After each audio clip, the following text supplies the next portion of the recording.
Like करें, उसके बाद सब्सक्राइब करें और बेल आइकन को दबाएं ताकि हमारे वीडियोस आप तक सबसे पहले पहुंचे। आका करीम सल्लल्लाहु अलैहि वसल्लम ने अमली तौर पर, प्रैक्टिकली तौर पर जो है वो गरीबों के साथ जो उसने सलूक किया, पहली बात तो ये है कि जब इंसान ऊंचाई पर पहुंच जाता है, जब इंसान बुलंदी पर पहुंच जाता है तो वो बहुत जल्दी से छोटों को और गरीबों को सीने से नहीं लगाता। लेकिन अल्लाह के महबूब सल्लल्लाहु अलैहि वसल्लम ने अमली तौर पर गरीबों के साथ जो प्यार किया है, जो मोहब्बत की है, वो हुजूरी का हिस्सा है। और आकाए करीम सल्लल्लाहु अलैहि वसल्लम ने तालीम और तरबियत भी दी। अपने उन्वान का आगाज करने से पहले एक बात आपको बता दूं, मेरे उन्वान से कोई ये ना समझे कि मालदारों की मुजम्मत इस्लाम करता है, नहीं, बल्कि इस्लाम गर के दुनिया से भी मना करता है और इस्लाम तर्क दुनिया से भी मना करता है। बल्कि इस्लाम का कानून ये है, अपने वसाइल से लोगों के मसाइल हल करो। मेरे प्यारे आका सल्लल्लाहु अलैहि वसल्लम के प्यारे दीवानों, अगर आप मालदार नहीं होंगे तो आप लोगों के मसाइल कैसे हल करेंगे? जब वसाइल होते हैं तो मसाइल हल होते हैं। और अल्लाह अकबर, इंसान अगर दुनिया में गर्क हो जाए तो ये भी बुरा है और दुनिया को तर्क कर दे तो ये भी बुरा है। ना हमारे यहाँ गर्क दुनिया है, ना तर्क दुनिया है। ला रहबानियत फिद्दीन, दीन में रहबानियत नहीं है। मेरे प्यारे आका अलैहिस्सलाम के प्यारे दीवानों, तो जो मालदार हैं, अल्लाह के हबीब सल्लल्लाहु अलैहि वसल्लम ने उनको अपने वसाइल से लोगों के मसाइल हल करने की तरगीब अता फरमाई है। अल्लाह अकबर। और जो गरीब हैं उनसे नफरत करने की बजाय, उन पे जुल्म करने की बजाय, उनको हिकारत की नजर से देखने की बजाय उनके साथ उसने सलूक करने का हुक्म दिया, उनके साथ अच्छी अंदाज से पेश आने का हुक्म दिया। आइए मैं आपको बताऊं, अल्लाह के हबीब मुस्तफा जान रहमत सल्लल्लाहु अलैहि वसल्लम इरशाद फरमाते हैं, जो गरीब, यतीम और मोहताजों पर अपना माल खर्च करते हैं और उनकी जरूरत को पूरा करते हैं, आकाए करीम फरमाते हैं उन लोगों का मर्तबा उसके बराबर है जो लोग अल्लाह की राह में जिहाद करते हैं। यानी रब की राह में जिहाद करने वाला और यतीमों पर, मोहताजों पर और गरीबों पर, बेवाओं पे खर्च करने वाला सवाब में दोनों बराबर बराबर है। और फिर उससे बढ़कर मेरे रसूल फरमाते हैं, जो लोग यतीम, बेवा और मोहताजों पर, गरीबों पर अपने पैसों को खर्च करके उन लोगों की जरूरत को पूरा करते हैं, कयामत के दिन वो इस हाल में उठाए जाएंगे कि उन्होंने पूरी जिंदगी रोजा रखा, रोजाना हर दिन रोजा रखा और हर रात वो इबादत करते रहे। यानी गरीबों को, यतीमों को, मोहताजों को नवाजने वाले किस शान से उठाए जाएंगे। वो रातों को बिस्तर पे सोते थे और रोजाना वो खाना भी खाते थे, मगर अल्लाह रब्बुल इज्जत ने उनको यतीम, गरीब और मोहताजों पे खर्च करने की बरकत से उनका शुमार रातों को जग कर इबादत करने वालों में और दिन को रोजा रखने वालों के अंदर अल्लाह रब्बुल इज्जत ने उनको शुमार फरमाया। एक मर्तबा मेरे आका मुस्तफा जान रहमत सल्लल्लाहु अलैहि वसल्लम हजरत आयशा सिद्दीका अम्मी जान से फरमाते हैं कि ए आयशा सुनो, अगर तुम्हारे दरवाजे पर कोई गरीब आए ना और वो तुमसे मदद तलब करे तो तुम उसकी मदद जरूर करना, अगरचे तुम एक छुआरे से, एक खजूर से उसकी मदद कर सको।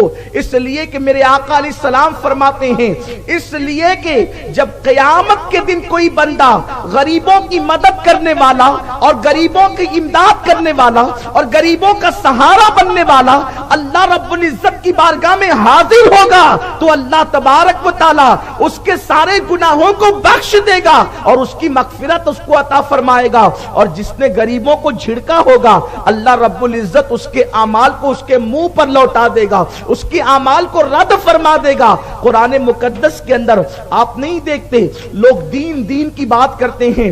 इमाम फखरुद्दीन राजी रहमतुल्लाहि ताला अलैह इरशाद फरमाते हैं, वमा खलक़तुल जिन्ना वल इंसा इल्ला लियअबुदून, इंसान और जिन को हमने अपनी इबादत के लिए पैदा किया। इस आया करीमा की तशरीह करते हुए फरमाते हैं, यहाँ इबादत से मुराद दो चीजें हैं, एक तो अल्लाह के अहकाम की ताजीम करना और दूसरा अल्लाह की मखलूक पे शफकत करना, अल्लाह की मखलूक से प्यार करना।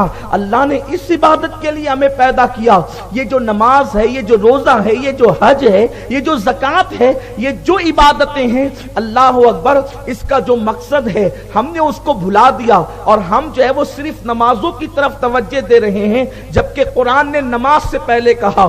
دین کا تعارف اور ڈیفینیشن قرآن یوں بیان کرتا ہے، اَرَأَيْتَ الَّذِي يُكَذِّبُ بِالدِّينِ فَذَلِكَ الَّذِي يَدُعُّ الْيَتِيمَ وَلَا يَحُضُّ عَلَى طَعَامِ الْمِسْكِينِ۔ اور اس کے بعد اب قرآن کہتا ہے فَوَيْلٌ لِّلْمُصَلِّينَ۔ میرے پیارے آقا علیہ السلام کے پیارے دیوانوں، قرآن کہتا ہے کیا تم نے دین کو جھٹلانے والے کو نہیں دیکھا؟ دین جو جھٹلاتا ہے قرآن اس کی صفت بیان کر رہا ہے۔ دین کو جھٹلانے والوں کی صفت قرآن یوں بیان کرتا ہے، وہ یتیموں کو دھکے دیتے ہیں اور وہ کھانا کھلانے پہ لوگوں کو نہیں ابھارتے۔ تو اللہ اکبر، یہ صفات بیان کر کے قرآن پھر کہتا ہے فویل للمصلین، ان نمازیوں کے لیے خرابی ہے۔ کن کے لیے خرابی ہے؟ یعنی جن کے دلوں میں یتیموں کے لیے ہمدردی نہیں، جن کے لیے یتیموں کے لیے پیار نہیں، جن کے دلوں میں غریبوں کے لیے الفت نہیں، ان کی نمازیں نہیں بلکہ وہ صرف ریاکاری ہے۔ اس لیے کہ وہ دیندار ہوتے، وہ نہ یتیموں کو دھکے دیتے، نہ غریبوں کو کھانا کھلانے کے حوالے سے وہ رکاوٹ بنتے، بلکہ وہ تو لوگوں کو ابھارتے۔ میرے پیارے آقا علیہ السلام کے پیارے دیوانوں، دین کا تعارف قرآن یوں کرتا ہے۔ اور آج مسلمانوں کے اندر کیا ہے؟ اللہ اکبر، غریبوں سے پیار نہ رہ گیا، غریبوں سے ہمدردی نہ رہ گئی، غریبوں سے الفت نہ رہ گئی۔ دنیا دو حصوں میں تقسیم ہو گئی، ایک طبقہ امیروں کا، ایک طبقہ غریبوں کا۔ امیر جو ہے وہ غریبوں کا خیال نہیں کرتے، حالانکہ اللہ نے امیروں کو دولت اس لیے عطا فرمائی تاکہ وہ غریبوں کا خیال کرے۔ میرے آقا فرماتے ہیں ہر ایک چیز کی چابی ہوتی ہے، آقا فرماتے ہیں ہر چیز کی کنجی ہے، چابی ہے۔ سرکار فرماتے ہیں جنت کی چابی غریبوں سے محبت کرنا ہے، جنت کی چابی غریبوں سے محبت کرنا ہے۔ دین کہاں ہے؟ دین کہاں ہے؟ ہم سمجھتے ہیں صرف 5 وقت نماز پڑھ کر ہم جنت میں چلے جائیں گے۔ نماز کا نمبر تو قرآن بعد میں بیان کرتا ہے، اور پھر اس نماز کو بھی قرآن ریاکاری قرار دیتا ہے۔ جس نمازی کے یہاں یتیم کا احترام نہیں ہے، غریب کی مدد نہیں ہے، میرے آقا صلی اللہ علیہ وآلہ وسلم اگر چاہتے تو حضور اتنی شان سے زندگی گزارتے کہ کسی بادشاہ وقت کو، بلکہ جو بادشاہ گزر چکے تھے ان کو، اور جو بادشاہ قیامت تک آنے والے تھے ان کو، اس شان سے زندگی گزارنا نصیب نہ ہوتی جس شان سے میرے آقا گزارتے۔ حضور کی سیرت طیبہ کا یہ باب اب میں آپ کے سامنے کھولنے جا رہا ہوں اللہ کی توفیق سے۔ حضور سید عالم بہت شان کی زندگی گزارتے، کیوں؟ اس لیے کہ جس کے اشارے سے چاند ٹکڑے ہو سکتا ہے، اس کے ایک اشارے سے جنت کی ہر نعمت نبی کے گھر میں اترتی۔ اور نبی کی بیٹی سیدہ فاطمہ نے جنت کی غذائیں گھر منگوا کر کے بتایا کہ جب محمد کی بیٹی جنت کی غذائیں اپنے گھر منگوا سکتی ہے تو کیا رسول اللہ صلی اللہ علیہ وسلم اپنے گھر نہیں منگا سکتے؟ پھر اس کے بعد بھی ایسا کیوں ہوا؟ ام المومنین اما جان عائشہ صدیقہ فرماتی ہیں کہ رسول اللہ کے دسترخوان پر کبھی 2 قسم کے سالن ایک جگہ جمع نہیں ہوئے، بلکہ اللہ کے رسول صلی اللہ علیہ وسلم نے جلدی سے تازہ روٹی کو بھی ملاحظہ نہیں فرمایا۔ اکثر حضور علیہ السلام کی زندگی میں جو مرغ کا استعمال ہے، خرگوش کے گوشت کا استعمال ہے، بکری کے گوشت کا استعمال ہے، اسی طریقے سے اور جو غذائیں ہم اس کی فہرست بیان کرتے ہیں، اکثر یہ کھانے اللہ کے رسول نے دعوت میں جو ہے وہ ملاحظہ فرمائے۔ حضور علیہ السلام نے اسے دعوت میں جو ہے وہ نوش فرمایا ہے، لیکن آقا کریم صلی اللہ علیہ وسلم کے خود کے گھر کا حال یہ تھا، کبھی نمک کے ساتھ روٹی کھائی جا رہی ہے، کبھی سرکے کے ساتھ روٹی کھائی جا رہی ہے، اور وہ بھی پوری زندگی کبھی گیہوں کی روٹی کو ہاتھ بھی نہیں لگایا، گیہوں کی روٹی کبھی نہیں کھایا، بلکہ ہمیشہ جو کی روٹی کھائی، وہ بھی سوکھی روٹی۔ یہ اس کی زندگی بیان ہو رہی ہے جس کو اختیار قدرت نے اتنے دیے ہیں کہ اگر میں چاہوں تو یہ پہاڑ میرے ساتھ سونے اور چاندی کے بن کر چلیں۔ وہ رسول جس کی خیرات اگلوں نے بھی کھائی، جس کی خیرات پچھلے بھی کھائیں گے اور کھا رہے ہیں، لیکن ان کے گھر کی زندگی کا حال یہ ہے، کبھی نمک سے روٹی کھائی جا رہی ہے، کبھی سرکے سے روٹی کھائی جا رہی ہے، کبھی پانی کے اندر روٹی کے ٹکڑے بھگا کر کے کھائے جا رہے ہیں۔ आखिर रोटी के टुकड़े मेरे रसूल के घर में पानी के अंदर भिगा कर क्यों खाए जा रहे हैं? इसलिए कि वो रोटी इतनी सूख चुकी है कि अब वो चबाने के बजाहिर काबिल न रही, तो उसको पानी में डाल करके नरम किया जा रहा है ताकि आसानी के साथ वो रोटी खाई जा सके। मेरे प्यारे आका अलैहिस्सलाम के प्यारे दीवानों, उम्मुल मोमिनीन अम्मा जान आयशा सिद्दीका रज़ी अल्लाह ताला अन्हा की बारगाह में आपका भांजा, आपके भांजे हाजिर होते हैं और हाजिर होने के बाद कहते हैं, उम्मुल मोमिनीन रसूल पाक की जिंदगी जरा सुनाए कि घर की निजी जिंदगी कैसी थी। तो उम्मुल मोमिनीन फरमाती है, एक महीने का चांद तुलू होता और चांद तुलू होने के बाद वो चांद मुकम्मल खत्म हो जाता, यानी पूरा एक महीना गुजर जाता, रसूल पाक के घर में चूल्हा नहीं जलता। उसके बाद दूसरे महीने का चांद तुलू होता और उसके बाद वो चांद भी मुकम्मल गुजर जाता, फिर भी रसूलुल्लाह के घर में चूल्हा नहीं जलता। उसके बाद तीसरे महीने का चांद तुलू होता और वो चांद भी मुकम्मल खत्म होने पर होता, यानी 3-3 महीने गुजर जाते, अल्लाह के हबीब के घर में चूल्हा नहीं जलता था। उस वक्त पूछा, फिर आप लोग किस पर गुजारा करते थे? तो उम्मुल मोमिनीन फरमाती हैं, हम 2 काली चीजों से अपना गुजारा करते थे, एक तो पानी पर और दूसरा खजूर पर। और आसपास में रहने वाले हुजूर के सहाबा, जब उनको इत्तला होती, अक्सर तो इत्तला भी नहीं होती, जब उनको इत्तला होती तो वो अपनी ऊँटनियों का दूध धो करके, अपनी ऊँटनियों का दूध जो है वो लाकर रसूल पाक की बारगाह में हदिया करते। हुजूर अलैहिस्सलाम उसी को नोश फरमा लेते और हुजूर के घर के लोग उसी को नोश फरमा लेते। मेरे प्यारे आका सल्लल्लाहु अलैहि वसल्लम के प्यारे दीवानों, ये उस रसूल की जिंदगी अर्ज कर रहा हूँ जिसकी निगाहें उठती है तो किबला बदल जाता है। ये उस रसूल की जिंदगी अर्ज कर रहा हूँ जिसके इशारों ने कैसर किसरा का ताजदार अरब के बोरिया नशीनों को बना दिया है। बकरियां चराने वालों को, बोरिया नशीनों को, अरब के बद्दुओं को मेरे रसूल ने इतना नवाजा है कि यमन से लेकर कोई ज़कात चलने वाला चलता है और मदीने मुनव्वरा तक आता है, मगर कोई गरीब नहीं मिलता कि उसको ज़कात दी जा सके। उनके सदके में लोग इतने गनी हो गए, मगर उसके बावजूद अल्लाह के हबीब सल्लल्लाहु अलैहि वसल्लम जिनके पास बागे फदक जैसे दर्जनों बाग मौजूद है, उसकी आमदनी महीने की जो है वो लाखों रुपए हैं, उसके बाद भी 3-3 महीने तक के चूल्हा नहीं जलता।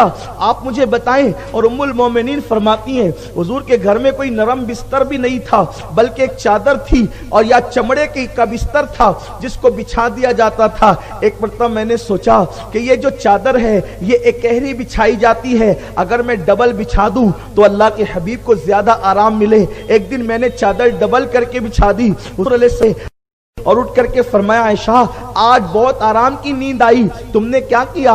उसकी हुजूर मैंने चादर डबल कर दी। फरमाया नहीं, बल्कि एकहरी चादर बिछाएं, डबल न करें। मेरे प्यारे आका अलैहिस्सलाम के प्यारे दीवानों, सैयदना फारूक आजम कहते हैं, हुजूर अलैहिस्सलाम जब चमड़े के बिस्तर पे सोते तो वो फूल से भी ज्यादा नर्म और नाजुक जिस्म, उस पर जो है वो चमड़े के निशान बल्कि खजूर की छाल के निशान हुजूर अलैहिस्सलाम के जिस्म अक़दस पे पड़ जाते। मैं आपसे पूछना चाहता हूँ, खंदक के दिन सहाबा एक पत्थर अपने पेट पे बांधते हैं, अल्लाह के रसूल 2-2 पत्थर अपने पेट पे बांधते हैं। आखिर इस तरह जिंदगी गुजारने की वजह क्या थी? जिंदगी तो ऐसी गुजर सकती थी शान और शौकत की। आज एक छोटा सा इंसान अगर चंद लोगों का पीर बन जाता है तो उसकी जिंदगी खुशहाल हो जाती है।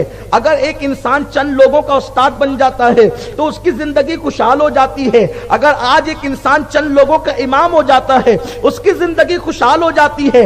आपसे पूछना चाहता हूं, जिसके लोग जो हैं कम से कम रसूलुल्लाह के ज़ाहिर दौर के अंदर 1,24,000 सहाबा तो मौजूद थे, और फिर वो ऐसे लोग जो अपनी जाने हुजूर पे निसार कर दें, हुजूर के कदमों पे कुर्बान कर दें, औलाद कुर्बान करें, जान कुर्बान करें, माल कुर्बान करें। अल्लाह अकबर, आपसे पूछना चाहता हूं फिर भी हुजूर ये जिंदगी क्यों गुजारते थे? इसलिए कि आका अगर शान और शौकत के साथ जिंदगी गुजार लेते, हुजूर अलैहिस्सलाम 3 मरतबा पेट भर के खाना खा लेते, तो गरीब हुजूर का चेहरा देख करके ये न कहता कि हुजूर अलैहिस्सलातो व तस्लीम तो खा रहे हैं, मेरे पास है नहीं, मैं कैसे खाऊं? अल्लाह अकबर, गोया के रसूल पाक अपने गरीब उम्मतियों को अपना उसवा अता करने के लिए कि तू, तेरे पास तो बहरहाल एक दिन खाना मौजूद है, मेरे घर में तो 3-3 महीने तक खाना मौजूद नहीं है। एक गरीब का दिल न दुखे, एक गरीब उम्मती को तकलीफ न पहुंचे, एक गरीब उम्मती का दिल न टूटे। अल्लाह के हबीब ने गरीबों के लिए इस तरह फक्र फाका में जिंदगी गुजारी। अल्लाह अकबर।